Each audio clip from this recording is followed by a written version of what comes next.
हरि ओम। मैं वीरेंद्र गुप्ता बोल रहा हूँ। आज हम भगवत गीता के चौथा अध्याय ज्ञान कर्म संन्यास योग का 33वां और 34वां श्लोक करेंगे। 33वां श्लोक इस प्रकार है।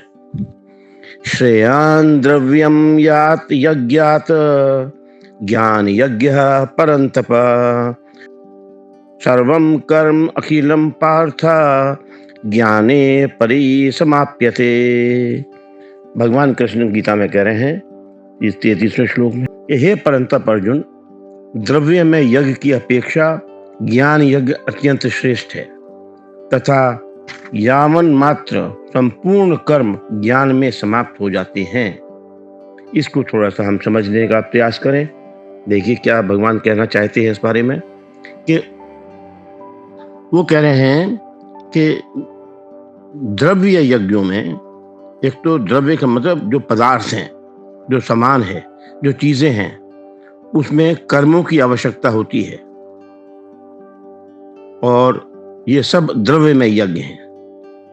द्रव्य शब्द का अर्थ है कि कोई भी सामान, चीज, सामान, ये सब जो है वो द्रव्य हैं। ऐसे द्रव्य में यज्ञ से ज्ञान यज्ञ श्रेष्ठ है, क्योंकि ज्ञान यज्ञ में द्रव्य और कर्म, क्योंकि जब द्रव्य यज्ञ है तो उसमें कर्म भी है और द्रव्य यज्ञ भी, मतलब समान भी है। लेकिन ज्ञान यज्ञ में द्रव्य और कर्म की आवश्यकता होती ही नहीं है। सभी यज्ञों को भगवान ने कर्मजन्य कहा है, ये पहले बात हो चुकी है।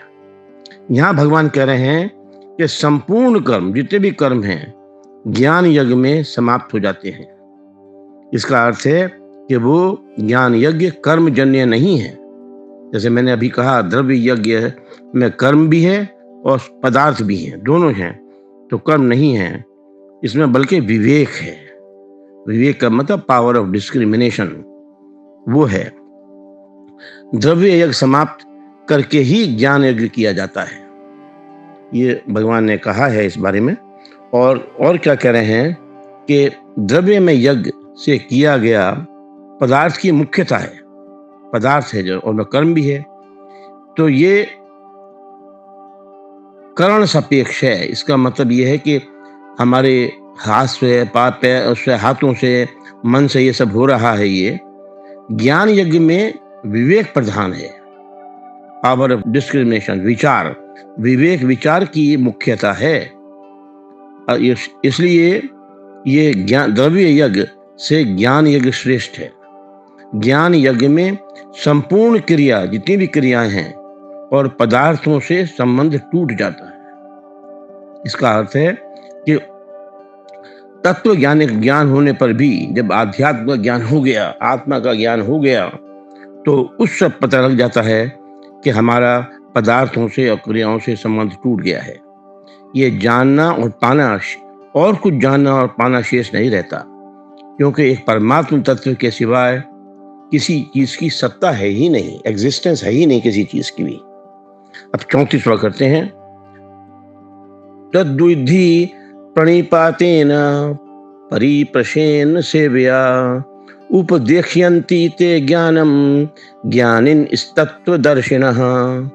भगवान कह रहे हैं कि इसमें कि तू अर्जुन ऐसा कर, तू उस ज्ञान को, जो तत्वदर्शी महात्मा है, संत महात्मा है, उनके पास जा, उन ज्ञानियों के पास जा, उनसे समझ, उनको भली भांति दंडवत प्रणाम कर।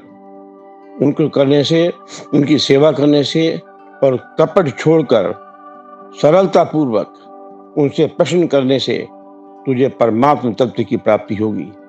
और ये भली भांति जानने के बाद ज्ञानी महात्मा तुझे उस तत्व का ज्ञान, उपदेश जरूर देंगे।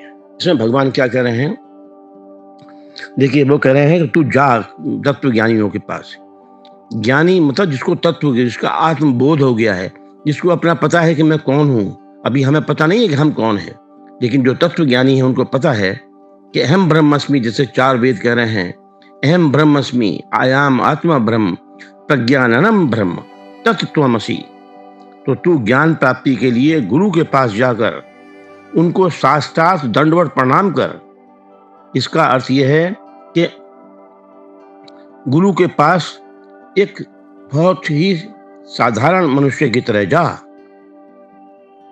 और अपना सब अहंकार निकाल के और अपने शरीर से गुरु का कभी निरादर तिरस्कार न हो कभी भी, और बहुत ही सरलता से, नम्रता से और जिज्ञासु बस होकर, मतलब क्यूरियोसिटी के मुझे इस बात में जानना है, मुझे ज्ञान लेना है आपसे, भाव से उनके पास रहे, उनकी सेवा कर, अपने आप को उनको समर्पित कर दे, जस्ट सरेंडर टू हिम, और तू उनके अधीन हो जाए। शरीर और वस्तुएं जो भी हैं दोनों उनके अर्पण कर दे।